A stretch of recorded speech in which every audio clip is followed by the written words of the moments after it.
Singing হচ্ছে একটা art.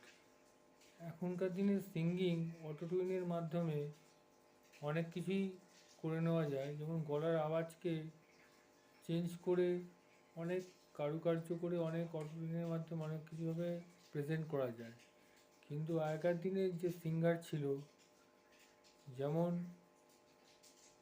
Shri late লতা Mangeshkarji, ওনারকে nightingale কিন্তু এমনি এমনি বলা হতো না। ওনার গলার আওয়াজে কোনো কোনো অটোটিউন করা হতো না। ওনার গলা সত্যিই কোকিলকণ্ঠী ছিল, এবং উনি যে গানগুলো গাইতেন সেগুলো একদম ন্যাচারাল, কোনো অটোটিউন করাই হতো না। কিন্তু এখনকার দিনে যে সিঙ্গার,